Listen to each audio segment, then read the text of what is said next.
My freshman year of college was one of the funnest years of my life, and some of the fondest memories are from that year, but it was also the scariest and strangest year to date. I'm 39 now. This is thanks to one story in particular. There are actually a couple more that I might post some other time that take place over the entire school year. I still sometimes wonder how this really happened, and I didn't end up a shut-in nutjob, and it still freaks me out to this day. I've only talked about it once or twice since it happened 20 years ago. August 2001. Like most freshmen, I live in the dorms at a state party school. I opted out of the good school I got into. I guess I had a little steam to blow off after graduating from a military college prep boarding school. Plus, after a sports injury, I didn't exactly have any specific plan for life that went past Saturday night, if you know what I mean. A good buddy from military school, Bill, went to the same college and lived a few floors below in the same dorm as me. So of course, we were getting the party started before my parents' exhaust fumes had even evaporated from the parking lot. For the most part, the first month or so of college was pretty much like that, normal. I went to most of my classes, partied just about every night, chased girls around, and that was enough for the moment. But things began to change one night, sometime in mid-September, and college for me would never be normal again. My dorm phone, a landline. Only Zach Morris carried a cell phone in 2001, get over it. Rings in the middle of the night. Hello? On the other end, I can only really describe the voice as the kind you picture when you think about a computer talking. Kind of like an early model car GPS. Hi Gary, how are you today? Not fully awake. I'm just confused at this point. Who is this? He repeats. Hi Gary, how are you today? It becomes clear I'm being effed with, so I hang up and chuckle. Effing Bill. Nice one. I pass back out. I end up forgetting about the call for a few days and never mentioned to Bill or anyone else. About a week later, I get another call around the same time of night. Hi Gary, I'm watching you. Nice. Very cliche. Seriously Bill, how you not knee deep in Everclear or a Tri-Delt at this hour? Enough already. Cade, my roommate, is going to start getting pissed. I hang up the call. I casually confront my oh-so-clever amigo at breakfast the next morning, purposely trying not to bite too hard and give him a payoff that might incentivize continued calls. I also wasn't 100% it was actually him, and not another one of my D-bag friends. He gives a genuinely confused response. Whatever. So a couple days after second call, I come home and see I had multiple messages on my answering machine. What the hell? I barely knew that thing even worked. It's computer voice guy, CVG. Message 1. My machine cuts off the first couple of seconds of the message, which tells me it's a bot set to play the message upon answer. Hi Gary, I'm watching you. Message 2. I thought I asked you to answer my calls, Gary. Message 3. Where might Gary be on a Tuesday night? Okay, so one of my friends is clearly an a-hole, or bored enough to really push for a reaction here. The next day, I play the message for Cade, who was around during the calls, which were apparently early in the night when he was still awake. He'd been a close buddy since we were in junior high, but we'd sort of taken separate paths after high school. So anyway, he's aware I'm a wild child, and thinks nothing of the first couple of messages. By the third, he's a little spooked. I then walk down to a couple other buddies' rooms, and casually, but immediately bring up the subject. Nothing. Over the next couple of days, I press all close and semi-close friends, but get 0 answers and 0 suspects. The calls start coming more frequently over the next couple of months, starting at once a week, into once every 2 to 3 days, up to every day by Christmas break. I don't say anything to my family at that point, although I really should have. What started out as a decent beginning of college turned into not showing up for any classes, tests, nothing. Grades reflect, and I'm too busy answering for a 0.67 GPA to talk about some dumb prank that would likely be dismissed as a pathetic attempt at grades explanation.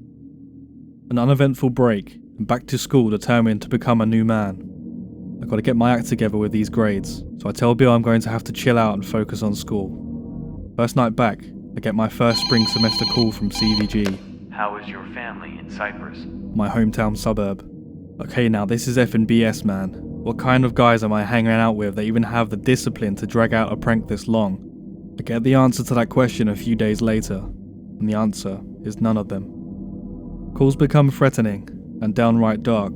I'm very interested, Gary, in being close to you. I have tools I can bring. It is going to all be over soon. One day, I bring Bill and all my other buddies up to hear the messages. I never deleted a single one for some reason. I guess when things happen over longer periods of time, you don't really feel the cumulative impact until laying out the complete package of evidence. Guys are in shock. I guess I should mention that some of these calls got really specific in making sure to note specific details about my parents' address, as well as the violence they are planning on doing to me. Cut open your esophagus, Gary, with a butter knife. And all sorts of other junk that is sort of blurred together through the hundreds upon hundreds of calls I got over the school year. A chick friend of mine that I'd really liked in high school named Layla goes to a different school hundreds of miles away. We've reconnected thanks to good old AIM, and talked from time to time on the phone. CVG had mentioned a couple of times, Your friend. and made threats about this unspecified person from time to time, but Your friend. turned into Your friend, Layla. Layla and I are the only two people ever named in these calls, but it did get me wondering if this was a new lead to the source. Layla is clueless when I call her about it. Awesome. I know that background was long to read, but you'll understand why I had to explain this situation when I tell you about what happens next. One night, we're all partying and drinking at some hotel.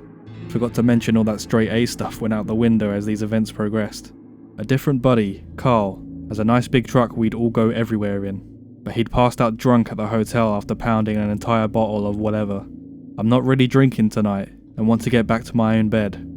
I snatch Carl's keys to drive back to campus, thinking I'll drive back in the morning to get everyone else. This was one of the few times I'd even driven that year, so I wasn't tip-top on my directions.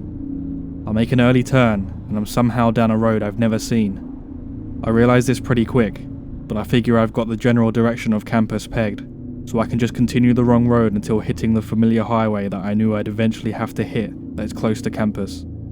I'm finding myself in open fields, still a paved road and everything, but aside from the road there was absolutely nothing and it was completely black.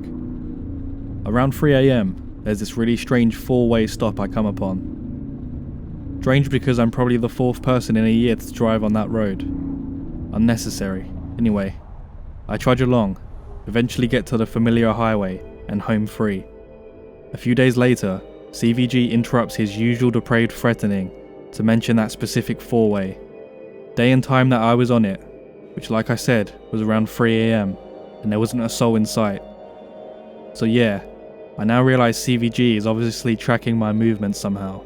Note, I later joined the military, worked in the intelligence community, and worked special operations and tracked bad guys all around the world. To this day, I still can't figure out how this dude knew I was in the middle of those fields on that day in the middle of the night. I never mentioned it to anyone. Around March, this apparent rendezvous became CVG's focal point, and he'd make sure to let me know the day way close. The calls were coming in no fewer than 10 or 15 every single day.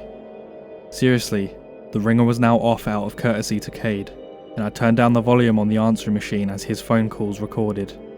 But I finally get the message I'd been waiting for. Keep in mind, I've now become somewhat famous or infamous at this university now because of CVG. People were constantly knocking on my door wanting to hear the messages. Friend of a friend or whomever I know. It was all people wanted to hear about at parties. For a split second, it was cool because I'm pretty sure I ended up getting a few dates indirectly from introductions conceived through interest in the guy with the stalker. Don't judge me. Moving right along, the day, time, and location are set. We will meet in front of Coleman Hall at midnight Wednesday, 27 April, and we will take our friendship to the next level. I know what you are thinking, and yeah, throughout the year I had considered the possibility that I was dealing with a female. Hell hath no fury like a woman scorned, and I was definitely that kind of dude when I was 18 to 19 years old. The kind that could attract clinginess and anger. But this creep just didn't feel like a female to me. It didn't even feel like a peer. I was convinced I was dealing with a mid-30s white male computer nerd that I'd come into contact with at some point in my life. Doesn't really matter, because what I ended up finding out on Wednesday the 27th of April, which by the way was Layla's birthday, interesting, I was wrong. Of course everyone wants to be a part of this juicy story, and there's a pretty ridiculous amount of testosterone floating around the dorm on game day. There was a real-life creepster and a legit horror story unfolding before their very eyes, and groupthink will subvert caution if properly motivated. These guys are ready to defend me with their lives, just ask them. So while these monkeys are getting all hopped up on Mountain Dew, I stay home that afternoon wondering what the hell I was going to do at midnight. Of course I was going to go, but I've always been an athlete in good shape. Wrestling, football, baseball teams, yada yada. But I'm still a 19-year-old white male, good parents, grew up middle to upper class white suburbia, had a good life. In other words, I can definitely hold my own in a street fight.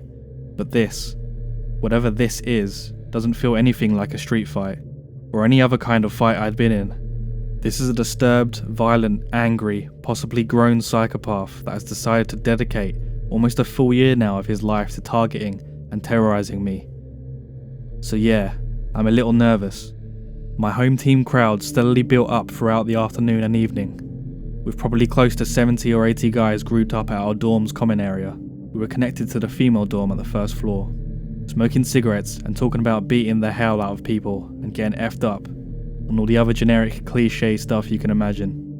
Once the party hour approaches, though over half of the guys splinter off into other various propositions that probably included more traditional fun, like beer bongs and sorority girls. I'm left with about a 15 to 20 member platoon. I had decided earlier that I was not going to allow all these knuckleheads to shadow me, but I could definitely use them in case of emergency. I didn't want to risk spooking him out of the meet, so I let them know they will need to stay inside the doors of the common area while I walk out to the meeting spot. Coleman Hall was adjacent to our connected girls' dorm and about 300 paces outside, door to door, to get to Coleman. The witching hour came, so I leave the crew to begin the longest couple hundred or so paces of my life. My boys can see me through the glass doors, but wouldn't really be able to see much once I got to the Coleman Hall door. About 100 paces out from my spot, I observed two things at the same time. One, some kind of small quick movement in front of the patio walkway that goes all the way around the building. And two, the movement was in a spot along the walkway where the only normally super bright bulb is out. I'm not sure exactly how I was able to see him, but I suddenly realised someone is crouched behind one of the contiguous cookie cutter bushes outside the patio perimeter, against one of the building pillars. In dark clothes and a hoodie, he's a few feet off from the path where I'm supposed to meet him, and positioned to where I really should not have been able to see him. Given the pillar blocking any shadow, plus the burnt out, I later found out smashed, light. In fact, I could have easily walked all the way to the door without ever noticing someone down there. I sort of jump mid-step as this happens, and I see him raise up a little thinking I might have seen him. I see him raise up and take a step toward me, and fight or flight hits. I've learned that my particular fight or flight chooses fight in more mild situations, flight during intense situations, but for crap your pants situations, it's scarier to run away with your back to whatever scary thing I'm dealing with. So I fight. Before I realise what I'm doing, I'm in a dead sprint towards this guy, who I'm guessing sees what I can't yet, which is my platoon busting through the glass doors in hot pursuit. Creepster nopes the hell out of there, running on the patio alongside Coleman Hall toward the parking lot. I can tell this isn't the mid-30s computer nerd I'd predicted. Creepster is more average build in height, average broad, and built athletically. That's all I could tell really. I'm not even sure if he was white, because he was at least tan, if not Hispanic, Middle Eastern, etc. I'm really booking it as he right turns on a dime at the edge of the building. I realise I'm moving fast enough to catch him, but everyone else is really far behind. I also realise I'm moving so fast, I won't be protected as I turn hard right at the corner of the building. If he stops there, I'm toast. As I turn the corner, I see the van sitting alone in a parking lot in front of me. It's running and brake lights flicker on, then off, park into drive, and begins inching forward toward the exit. Home Slice is of course heading for the van, which for some reason sent this whole new level of fear into me. This is it, this is really happening, and I'm going to be murdered tonight. But I can't stop. Something keeps me moving forward. Guess I'd come this far, dealt with this craziness for almost a full year now, completely unable to do anything other than try to ignore it. I'm not exactly going places academically at this point, and my life doesn't quite have all that much purpose to it yet. If I'm going to get schwacked, I will at least know, and this will at least be over. Plus, I still have a chance to catch this madman before he gets away. If I could get close enough to dive tackle, I would still be on my own to deal with this creepster, his driver, and now I realise there's a third one that was manning the sliding door. Great. I don't care how cool you think you are when you're a 19-year-old jock. Your chances of taking down 3 grown men that are already violent criminals and prepared to victimize are about 1 in not gonna happen, buddy. My turn is wide and slow due to being full-on sprint, and I lose ground. I'm probably 20 yards from the lot when he does a flying leap into the side of the van. There couldn't have been any rows of seats for a leap like that. Creepster number 3 slams the sliding door shut as the van peels out of the parking lot, bangs a right, and gone in an instant. The relief of not being kidnapped, bound and gagged in that van with 3 psychos, who most likely had some pretty horrific plans for me, is now just as strong as the dread of the fact that this is still not over with. I was speechless, and so was my platoon as they catch up a minute later. A few of them caught up enough to witness the parking lot scene, but no one was talking. Testosterone has now been replaced with genuine and earnest concern. They all just stood there with me, catching their breath and making sure I was alright. One guy asks if anyone got a plate number. Not even I did. Not enough light. We finally start walking back, and I'm reliving the scene as we retrace our steps. As we get closer to the original meeting spot, I see something that scares me more than anything else in the entire equation up to this point. On the opposite side of the pillar where Creepy McCreeperson was crouching, there's a video camera sitting on a stand pointed right at the spot I would have been standing when I should have not been able to notice him, and it's still recording.